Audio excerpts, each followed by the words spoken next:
Namaskar. A warm welcome to World News, an Indian perspective on All India Radio. This is Nishit Kumar and with me is Reshma Tiwari, bringing glimpses of major developments of the day from across the globe. Over the next half an hour, we shall bring you the latest from the world of politics, economy, sports, entertainment and more. As the world fights the COVID-19 pandemic, we begin with a message of caution to stay safe and protected by following these three simple steps. Wear a face mask, maintain social distancing and focus on hand and face hygiene. The headlines. Over 5.6 million frontline health workers administered COVID-19 vaccines in India. External Affairs Minister Dr. S. Jaishankar says India is recovering from COVID-19 pandemic and economic slowdown. 22 countries have requested India for the supply of COVID-19 vaccines. High-speed mobile data services restored in Jammu and Kashmir. Chinese vessels enter Senkaku waters for the first time with power to fire. And in cricket, England were 555 for 8 at stumps in their first innings against India on day 2 of the Chennai Test. England skipper Joe Root scores a double century in his 100th Test.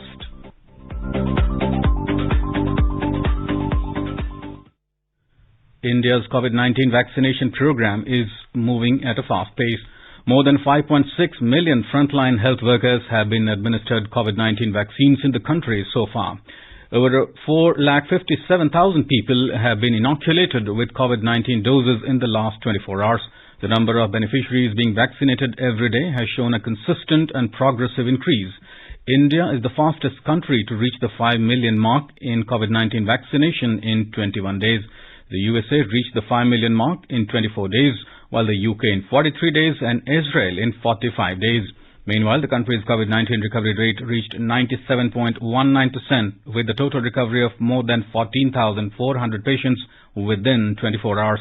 More than 1 crore 5 lakh patients have already recovered from this disease.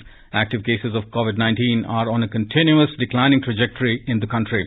According to the Health and Family Welfare Ministry, there are 148,590 active cases in the country, which comprises only 1.37% of the total positive cases. A total number of 11,713 new cases have been reported in the country in the past 24 hours, taking the cumulative positive cases to over 1 crore 8 lakh. 95 deaths have been reported within 24 hours, taking the toll to over 1,54,000 across the country. In terms of number of tests, India has registered an unprecedented record in the number of COVID-19 cumulative tests. It has crossed the landmark of 20 crore tests. The Indian Council of Medical Research said that various laboratories have conducted more than 740,000 tests of coronavirus samples in the last 24 hours. External Affairs Minister of India, Dr. S. Jaishankar, has said that India is recovering from COVID-19 pandemic and economic slowdown, and 11% GDP growth is predicted in the financial year 2021-22. Addressing the media persons in Vijayawada, Andhra Pradesh today, Mr. Jaishankar said that the union government has handled the COVID pandemic successfully. The minister added that about 40 lakh Indians living abroad have been brought back home through Vande Bharat mission, which is unique in its kind. Dr. Jaishankar also stated that the union budget has given top priority to healthcare and well-being of the citizens.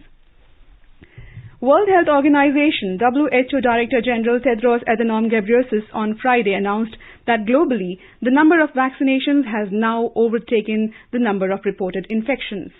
Globally, the number of vaccinations has now overtaken the number of reported infections.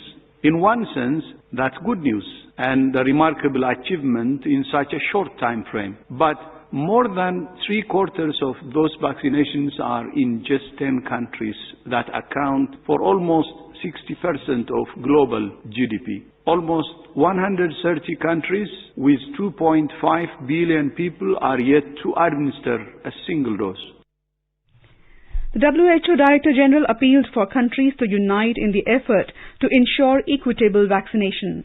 Once countries with vaccines have vaccinated their own health workers and older people, the best way to protect the rest of their own population is to share vaccines so other countries can do the same. That's because the longer it takes to vaccinate those most at risk everywhere, the more opportunity we give the virus to mutate and evade vaccines. Dr. Soumya Swaminathan, Chief Scientist of the WHO, elaborated on the COVAX facility.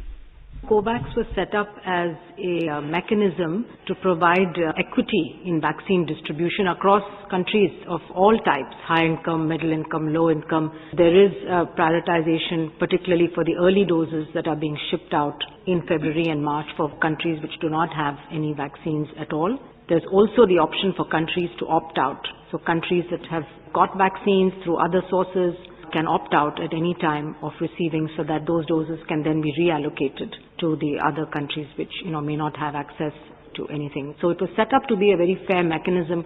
Things have changed over the last few months, but we still want to stick to the original principles that we based it on. Japan's Ministry of Health, Labour and Welfare said it has detected the UK coronavirus variant in 11 more people, including 6 children under the age of 10. Japanese news agency Kyodo reported that all 11 cases were detected in the Saitama prefecture, and none of the infected individuals has a history of travel to the United Kingdom, according to the report. 10 out of 11 infected individuals, including all the children, have reportedly visited the same institution, which the agency did not specify. With the newly reported cases, the number of Japanese residents infected with the UK variant of the virus has gone to 75. As of today, Japan's total coronavirus toll includes over 400,000 cases, including more than 6,300 related fatalities. China's Sinovac Biotech today received regulatory approval from Chinese authorities for its coronavirus vaccine CoronaVac to be used by the general public. This is the country's second such authorization after state-owned Sinopharm's vaccine received conditional approval in December. The regulator, National Medical Products Administration, had endorsed CoronaVac for emergency use in July. Sinovac said final data from the trials has not been made available yet, and the results of its efficacy and safety require further confirmation. Sinovac this week also released interim data for trials on elderly people. However, it cautioned that data for the protection rate among people aged 60 and above was limited. CoronaVac is under testing in participants aged 3 to 17. Experts say China is trying hard to fulfill its supply of approved COVID-19 vaccines, as it appears to be falling short of an internal target of vaccinating 50 million people by the Chinese New Year holiday that starts February 11th, along with its bilateral exports commitments. China has also committed 10 million doses to COVAX. Questions were raised when China started export of CoronaVac vaccine, which was not approved by China for its own citizens. There had been inconsistencies in the publicly announced efficacy rates of CoronaVac, even though it continued to be approved for use in several countries. Trials in Brazil, Turkey and Indonesia had shown wildly different efficacy rates, ranging from 50.38% to 91.25%. This is All India Radio, giving you the news. For quick news updates around the clock, follow us on Twitter at AIR News Alerts. 3 steps to stay protected and stay safe from COVID-19. Wear face mask, 2 gaz ki duri to maintain social distancing, maintain hand and face hygiene. Chinese Coast Guard vessels today entered the waters around the Japanese-administered and China-claimed Senkaku Islands for the first time since China passed a new law earlier this month that allows its Coast Guard to use military force in waters the country claims. The Japan Coast Guard said in a statement it had sent vessels to the area to protect the fishing ships while repeatedly urging the Chinese ships to leave the area. 2 other Chinese government ships were spotted in the so-called contiguous zone just outside the territorial waters, it added. The Chinese government ships had left the territorial waters, joining the 2 other vessels in the contiguous zone after around 8 hours, according to the Japan Coast Guard. Local media reported that China has ramped up the number of operations its Coast Guard and other government vessels conduct around the Senkakus in recent times. During an online Japan-China meeting on maritime issues on Wednesday, Tokyo expressed strong concern over the new law, which also authorizes the Chinese Coast Guard to seize foreign ships entering waters claimed by Beijing. China's foreign ministry said on Thursday that it had insisted on the bilateral meeting that the law is perfectly in line with international law and practice. In addition to its claim To the Senkakus, China has maritime sovereignty disputes with several Southeast Asian countries in the South China Sea. US President Joe Biden in phone talks with Prime Minister Yoshihide Suga late last month reiterated Washington's unwavering commitment to protecting the Senkakus under the two countries' long-time security treaty. The Myanmar military widened its restriction on the internet as it ordered a ban on Twitter and Instagram in the country yesterday. The largest mobile operator of the country, Telenor, reported that the military has ordered it to shut down Twitter and Instagram till further orders. Earlier, the military had ordered a temporary shutdown of Facebook till tomorrow. The internet shutdown, tracking websites, NetBlocks also reported that Twitter is being restricted in Myanmar on multiple network providers. The largest city of Myanmar, Yangon, reported protests against the military government on Saturday. The protesters chanted slogans against the government and called for the victory of democracy. They also called for the release of the detained leaders, including Aung San Suu Kyi and others. The protest on Saturday is the first time people have come out on the streets against the military government, which ousted the civilian government led by Aung San Suu Kyi on February 1st. Russia has expelled 3 European diplomats from Germany, Poland and Sweden for participating in illegal rallies demanding the release of President Vladimir Putin's biggest critic, Alexei Navalny. Russia's Ministry of Foreign Affairs said that it had made formal protests to the embassies of Germany, Poland and Sweden. Representatives of these countries are said to have participated in mass demonstrations that saw thousands take to the streets in cities across Russia over the past 2 weeks. Politicians across the world have condemned the Moscow court's sentence of Navalny and called for his release. A Moscow court on Tuesday sent Navalny to prison for more than 2.5 years. UN Chief Antonio Guterres welcomed the selection by members of the Libyan Political Forum of a unified temporary executive authority. He termed the development as a very good news in our search for peace. Speaking to reporters on Friday in New York, Guterres called on all members of the dialogue and the Libyan and international stakeholders to respect the results of the votes. I congratulate the 3 new members of the Presidential Council and the Prime Minister-designate on their selection, but also I wish them every success in their mandate to lead the country for the remainder of the preparatory phase leading up to the national elections on the 24th of December 2021. I welcome the pledges made by the new executive authority to form a government reflecting political pluralism, geographical representation, and its commitment to include no less than 30% of women in executive positions, as well as to ensure the participation of youth. I also call on the new executive authority and all concerned Libyan stakeholders to uphold the principles and timelines set out in the Tunis roadmap. The US government ends a controversial deal with Guatemala that sent asylum seekers processed at the US-Mexico border to the Central American country to await hearings, Guatemala's foreign ministry said in a statement. In another development, the United States has stated that it intends to revoke the terrorist designation for Yemen's Houthi movement in response to the country's humanitarian crisis, reversing one of the most criticized last-minute decisions of the Trump administration. This is All India Radio giving you the world news. The Deputy High Commissioner of Bangladesh in Kolkata has arranged a special event in the city today to mark the 50th year of the historic speech of Bangabandhu Sheikh Mujibur Rahman. As a part of the birth centenary celebration of Bangabandhu and the Golden Jubilee of the liberation of Bangladesh, a series of events have been going on. More from our Kolkata correspondent.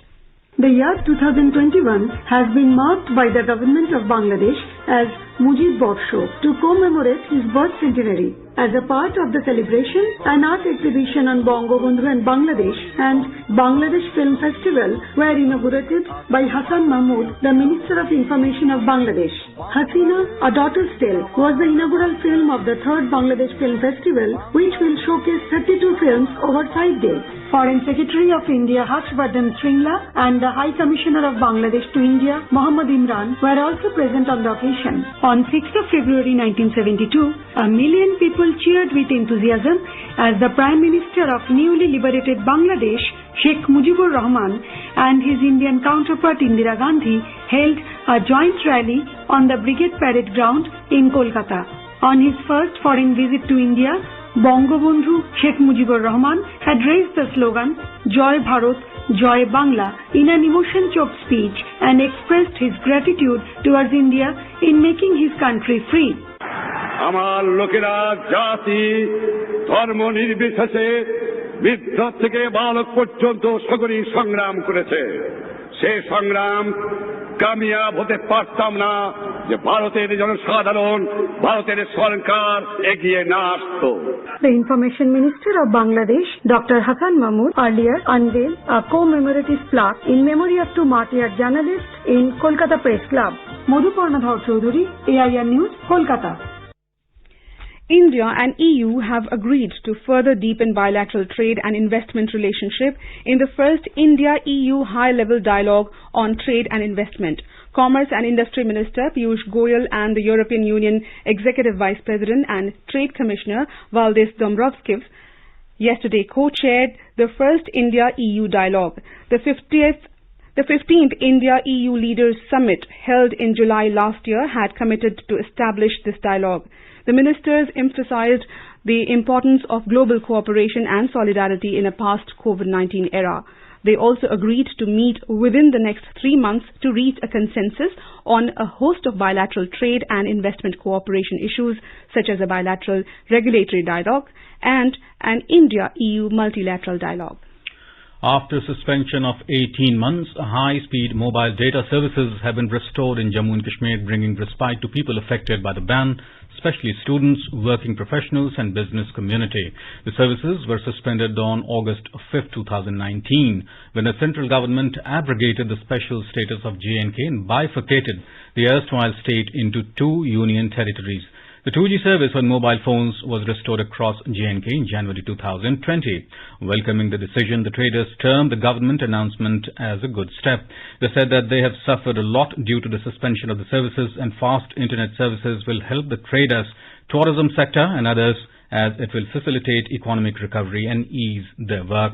The students also expressed their happiness over the restoration of high-speed mobile data services, saying they faced several hardships due to the suspension of high-speed internet, and its restoration has come as a big relief to access online education, particularly in times of COVID.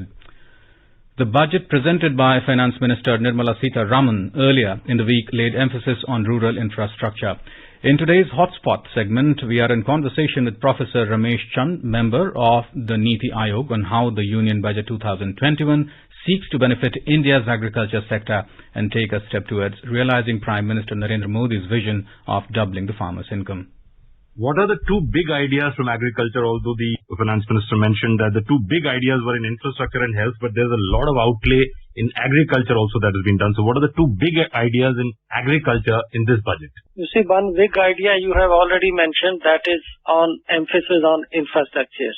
And this infrastructure broadly, two main areas. One is Rural Infrastructure Development Fund, another is Agriculture Infrastructure Fund. You know that when we are spending under rural infrastructure, a lot of it goes to benefit agriculture, rural roads or any other kind of logistics. So I would say that the best part of this budget is, the first best part of this budget is the emphasis on improving infrastructure, both as RIDF and also agriculture infrastructure, which was already announced under Atmanirbhar Bharat, that 1 lakh crore rupees package. The second big take is the finance minister specifically mentioned about the progress which is happening in expansion in coverage of MSP and interest of government to improve marketing infrastructure. The finance minister reiterated commitment of government to continue with 1.5 times A2 plus FL minimum support price, and also expanding it beyond wheat and paddy, and also expanding it beyond traditional green revolution belt. Along with this, she just announced to allay fears of some of the farmer about new Farm Act on APMC, that government will strengthen APMC through two ways. One is that 1,000 more market will be brought under ENAM. Already 500 market brought under ENAM, but 1,000 more markets to be brought under electronic National Agriculture Market Portal. Then second is that this infrastructure fund which is being provided for agriculture, even APMC mandis can also use that source for strengthening infrastructure in APMC mandi. That will make big difference. You know, in many mandi there is no facility for grading, there is no facility for even temporary storage, there is no facility for perishable products. So I feel that these are the two big ticket items for agriculture in this. Professor Ramesh, I see that the Ministry of Agriculture and Farmers Welfare has an allocation of around 1.31 trillion rupees. The PM Kisan, the allocation seems to have retained.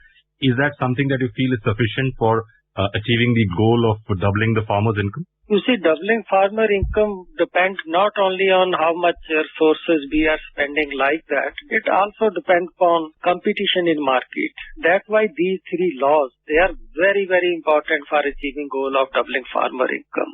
Better prices for farmer is the best source for increasing their income. So when this goal of doubling farmer income was announced by Honorable Prime Minister, we brought out a paper in Niti Aayog and we identified that higher net price realization will play highest role in realizing goal of doubling farmer income. And that will come through competition, that will come through increasing share of farmer consumer rupee, that will come value addition and many other activities which will happen as a result of reform. So I would say that this source allocation to Ministry of Agriculture will contribute to 2-3 sources for increasing income.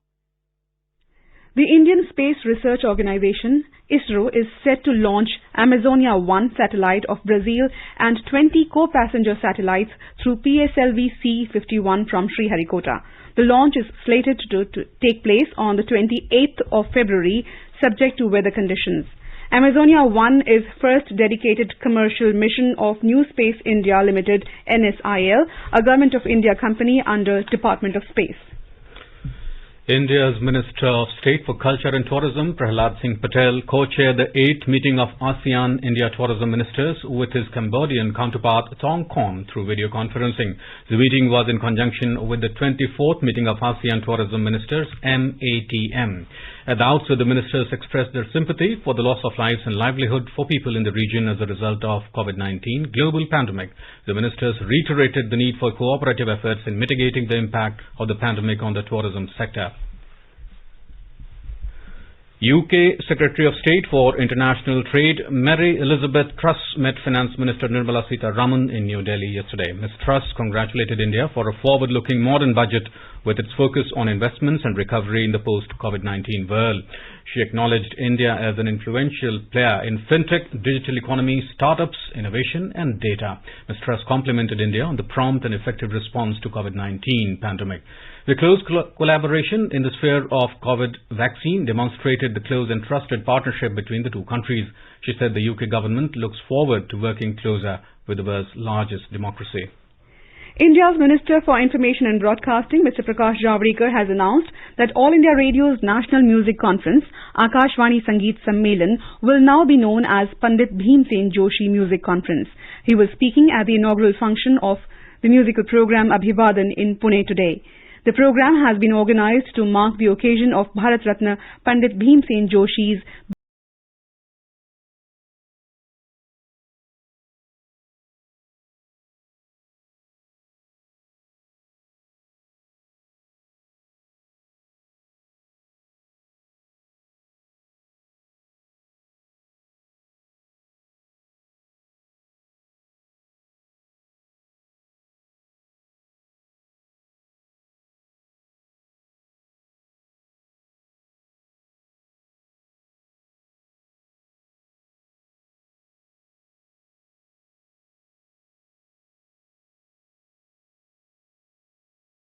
Christopher Plummer died at the age of 91 on Friday.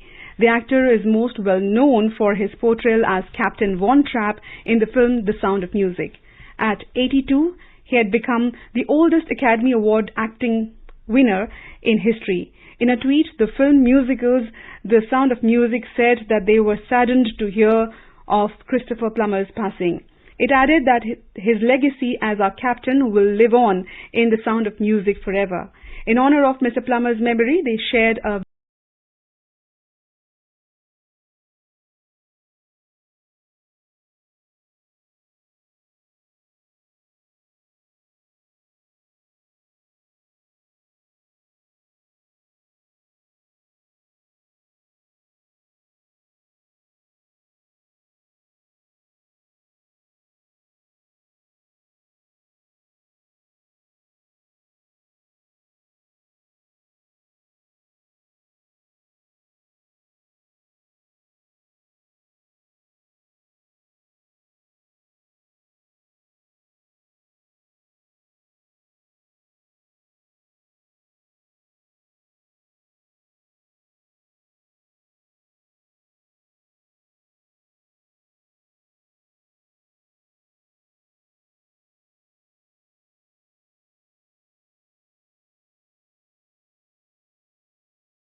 take a look at the major developments around the world as reported in the foreign press. The Washington Post reports that Biden team exploring how US might rejoin Iran nuclear deal. The New York Times says that Ngozi Okonjo-Iweala, an economist and former finance minister of Nigeria, is set to become the first woman and the first person from an African country to lead the World Trade Organization. Biden says predecessor shouldn't have access to briefings which are traditionally offered to presidents even after leaving office, reports The Guardian. The Sydney Morning Herald writes that the Australian government has serious concerns about Sean Turnell, an Australian economic advisor to Myanmar's former leader Aung San Suu Kyi, who has been detained by police. The Global Times has reported that China replaces Australian iron ore coal imports with African alternatives. Sputnik News reports that former US officials call on Biden administration to rejoin nuclear deal with Iran for avoids costly war. And Khalid Times says that Saudi to work with Biden on way forward in Yemen. And moving on to sports. In England, in cricket, England were 555 for the loss of 8 wickets in the first innings against India at stumps on the second day of the first test match at M.A. Chidambaram Stadium in Chennai today. Dom Bess with 28 and Jack Leach with 6 runs were at the crease when stumps were drawn. Earlier, the visitors resumed their first innings at the overnight score of 263 for 3. England skipper Joe Root became the first batsman in the history of Test cricket to score a double century in his 100th Test. Ben Stokes scored 82 valuable runs and helped further consolidation of the innings. Oli Pop contributed 34 and Jos Buttler added 30 runs. For India, Ishant Sharma, Jasprit Bumrah, Ravichandran Ashwin and Shahbaz Nadeem claimed 2 wickets each. And before we close, a quick look at the headlines once again. Over 5.6 million frontline health workers administered COVID-19 vaccines in India. External Affairs Minister Dr. S. Jaishankar says India is recovering from COVID-19 pandemic and economic slowdown. 22 countries have requested India for the supply of COVID-19 vaccines. High-speed mobile data services restored in Jammu and Kashmir. Chinese vessels enter Senkaku waters for the first time with power to fire. And in cricket, England were 555 for 8 at stumps in their first innings against India on day 2 of the Chennai Test. England skipper Joe Root scores a double century in his 100th Test. India is celebrating the 151st birth anniversary of Mahatma Gandhi. Before we end, let us listen to his favorite bhajan Vaishnava Jan by artist from Armenia.